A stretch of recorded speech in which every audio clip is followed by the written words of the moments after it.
പ്രേക്ഷകർക്കും filmy things എന്ന YouTube ചാനലിലേക്ക് സ്വാഗതം. മോഹൻലാൽ നായകനായി പൃഥ്വിരാജ് സുകുമാരൻ സംവിധാനം ചെയ്യുന്ന എമ്പുരാൻ്റെ പുതിയ പോസ്റ്റർ പുറത്തുവിട്ടു. സ്റ്റൈലിഷ് ലുക്കിൽ ഹെലികോപ്റ്ററിൽ പറന്നുവരാൻ തുടങ്ങിയ ഖുറേഷി എബ്രഹാമിൻ്റെ ചിത്രമാണ് മോഹൻലാൽ പങ്കുവച്ചിരിക്കുന്നത്. ചിത്രം മാർച്ച് 27 തിയേറ്ററുകളിലെത്തും. മലയാളം, തമിഴ്, തെലുങ്ക്, കന്നഡ, ഹിന്ദി എന്നീ ഭാഷകളിൽ ചിത്രം പ്രദർശനത്തിനെത്തും. ലൂസിഫറിൽ സ്റ്റീഫൻ നെടുമ്പള്ളിയുടെ കഥയാണ് പറഞ്ഞതെങ്കിൽ എമ്പുരാനിൽ ഖുറേഷി എബ്രഹാമിൻ്റെ ലോകത്തേക്കാണ് പ്രേക്ഷകരെ കൂട്ടിക്കൊണ്ടുപോകുന്നത്.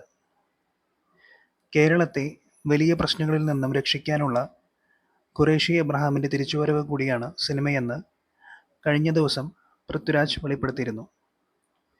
20ഓളം വിദേശ രാജ്യങ്ങളിലാണ് സിനിമ ചിത്രീകരിച്ചിരിക്കുന്നതെന്നാണ് വിവരം.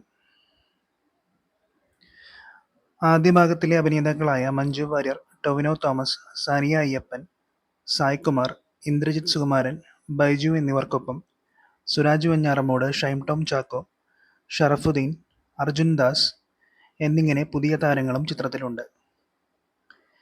ലൈക്ക പ്രൊഡക്ഷൻസും ആശീർവാദ് സിനിമാസും ചേർന്നാണ് എമ്പുരാൻ നിർമ്മിക്കുന്നത്. ദീപക് ദേവാണ് സംഗീതം.